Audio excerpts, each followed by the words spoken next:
guys, welcome back to my channel. I know quite a few of you are new here. I'm Beverly. Hello. I hope you'll stick around, leave me comments and all that good stuff because I love making new friends and I do follow back if you're a creator. So today we're following on our Halloweeny theme, hence the ears. I don't usually have cat ears, which is a shame really. I kind of wish I could have.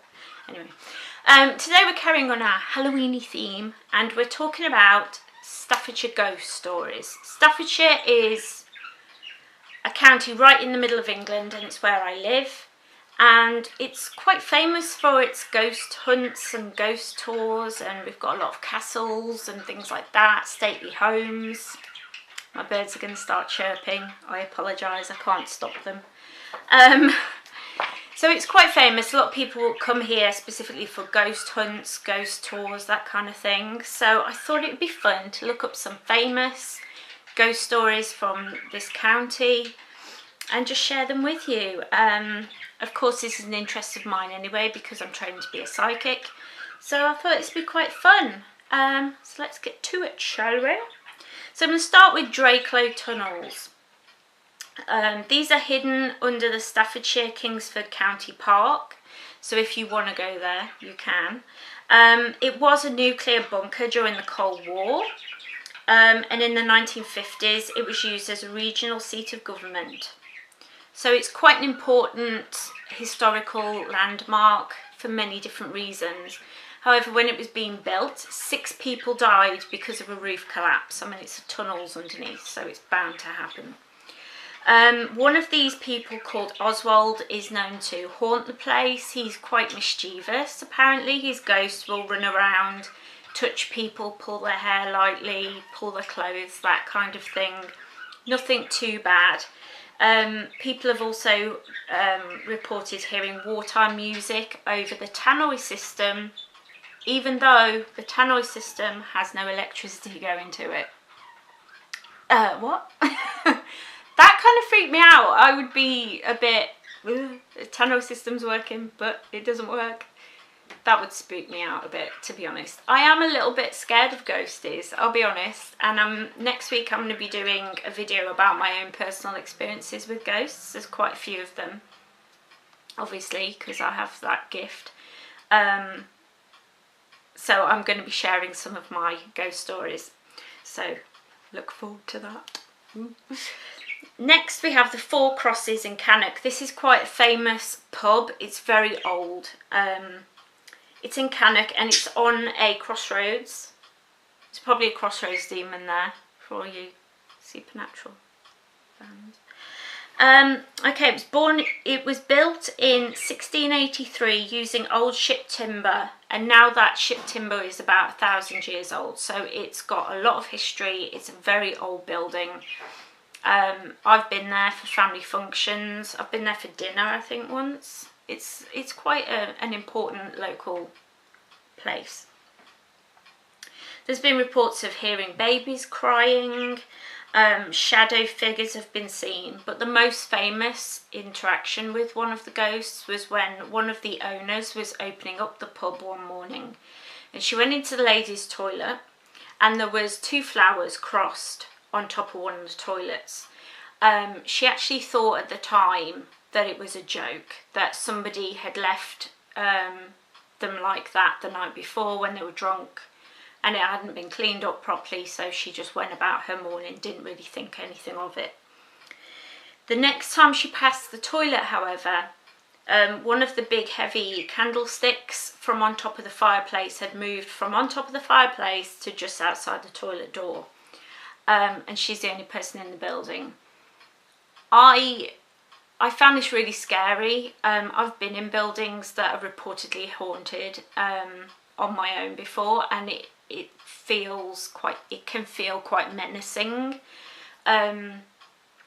So I can't imagine being the owner of a place and feeling that menacing, that kind of this is mine feeling that I felt a few times. I felt it in my home and it really freaked me out. I had to do something about that, but I will tell that story another time. Next we have the Cannock Chase. Cannock Chase is a huge piece of woodland that stretches through Staffordshire. I think it goes into some of the other counties as well. People will travel here to go on holiday. It's quite famous for sports like mountain biking and hiking, and people who like going rambling and running. It's a very outdoorsy place, and it used to be the Queen's Woodland, but it's owned by, I think, just the Forestry Commission own it now. There have been lots of reports of ghosts on the Cannock Chase. One of them is a black-eyed child, which is apparently a murder victim. A child who was murdered on the chase and her body was left there. There is a video that's apparently this black-eyed child, and I'll leave links to everywhere I got this information down below. The video is quite compelling, but I'm always skeptical of anything like that. But do check it out, because it is quite interesting to think of things like that being caught on film. And I've heard a lot of stories, because I live in a town that's in the middle of the Cannock Chase. I know a lot of people who've had things happen. Like, I remember a friend of my dad's was driving home on the main road coming through the chase, and she was behind another car, and that car slammed on its brakes, and she slammed on her brakes, and a woman in white just like walked out in front of the two cars, and they both got out of their cars in shock. And she said the guy was just like, "Did you just see? I thought I was going to hit a woman. Did you see that?" And she was like, "I saw it." Yeah, there's been a lot of suicides and things like that on the chase. It's quite a spooky place, really. It's nice to go in the summer. I feel very thankful that I live by it, but yeah, it's quite notorious. There's been reportedly sightings of Slender Man. There are stories of this Slender Man figure all through the world. You can look it up. They've even done it on Supernatural. It's been done, I think the X-Files had an episode of the Slender Man as well. A lot of people know this legend. It's a bit like, oh my gosh, Bigfoot. It's a bit like Bigfoot. It's one of those things that everyone's heard, a friend of a friend has seen. There's also been reports of black dogs, or huge, like, wolves, black wolves, or some people have even described them as werewolves. They've been seen quite a lot. I remember them being on the news a lot when I was a kid. So you can definitely find stuff about that online, I'm sure, if you're interested in werewolf sightings. I'm not sure I know it's a werewolf. I think it's probably just large wolves or something like that. But it is quite interesting to think that a lot of creatures and monsters and ghosts that we know have been seen all over the world, and I find that really interesting. Next we have the Bloody Steps. If you live anywhere near me, a lot of people who I know follow me on YouTube. If you live anywhere near me, you know the Bloody Steps. When I was a kid, they used to have this thing, "Oh, I dare you to go there at night." It's that kind of a thing. It's in my town, so let's discover more. It's on the Trent and Mersey Canal in Rugeley.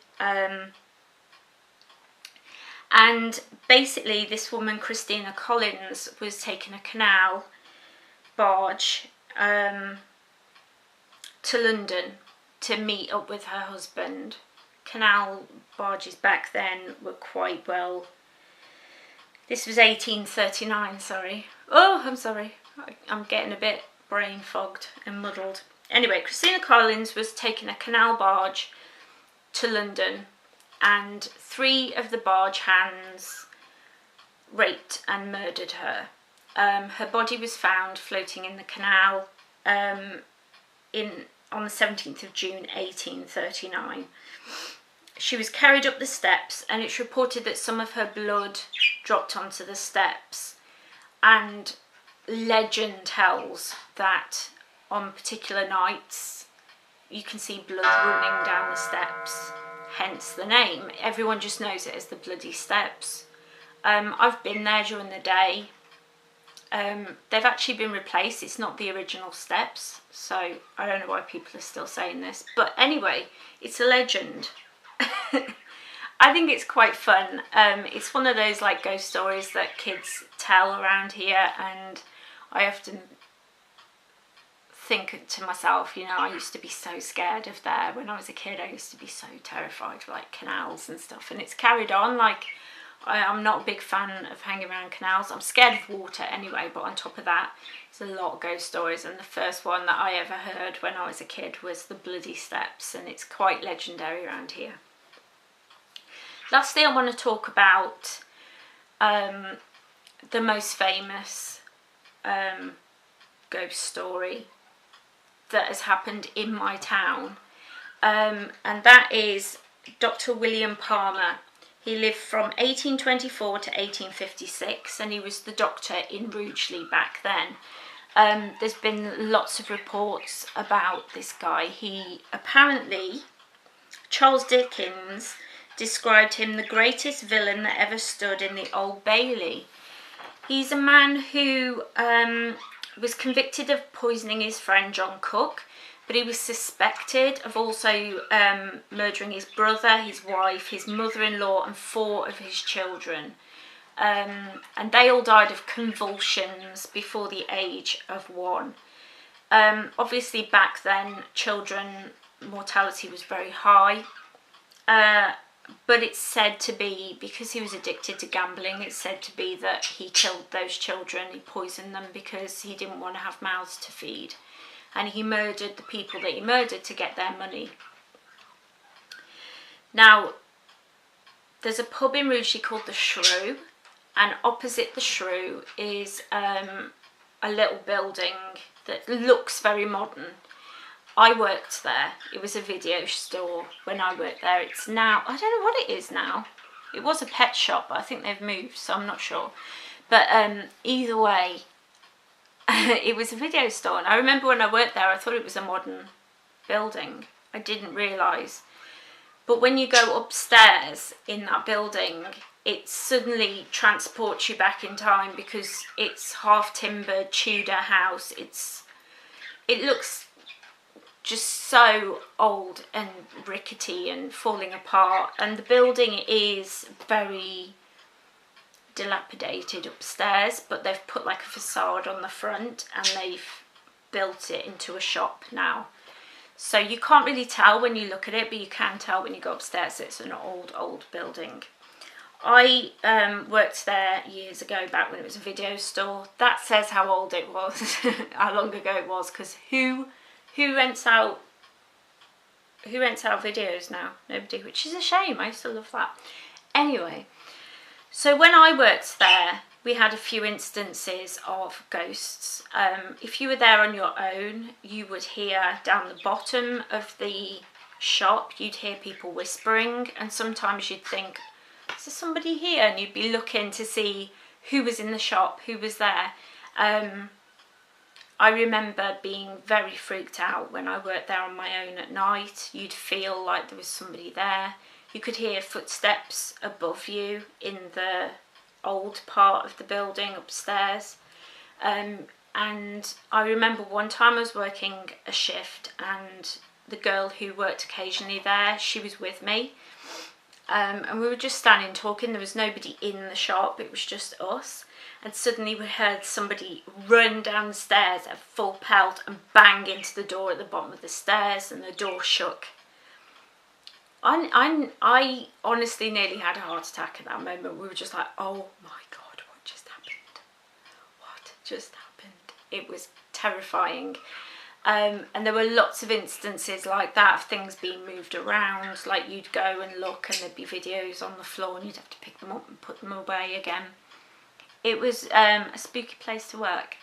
But when you find out that it's a place where people were murdered and he got away with it. I know he was hanged, but he was only convicted of one murder. They didn't convict him of the other murders, and so I think that's quite sad, that those 4 children that he murdered before they were even born, they never got to have a life, they never got to grow up. Only one child survived, and that was his son. I think his name was, no, I can't remember what his name was, but anyway. Yeah, so that's Staffordshire. There's a lot more, because Staffordshire is quite a big county, and like I say, it's quite old. There's a lot of castles and stately homes and things, so I could have gone on for hours, but I tried to keep this quite short because I don't know if you can tell, but I'm struggling a bit today. I had a migraine yesterday, so I apologise.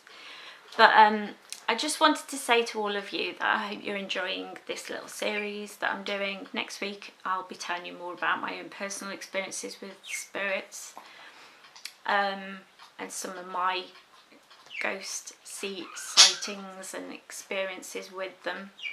Have you ever seen a ghost? This is my question today. Please answer in the comments, have you seen a ghost? If you have, what happened? Are there any local legends that you think are a bit like me with the bloody steps? I'm not sure I quite believe that one, but it's a legend and I just go with it. It's a bit like you know, urban legends. They're quite fun to go along with, I always think. So yeah, I'd love to hear about your experiences and get some chitchy chatting going on, because I love hearing ghost stories. So I will see you all in a couple of days. I'll be doing the next episode of Once Upon a Time Roundup and my opinions and thoughts. I have a lot of thoughts and feelings on the next one, so I'm looking forward to getting some chats going on about that. Thank you for subscribing, all the new people. I hope you'll all continue to stay with me, and I will see you all next time. Bye!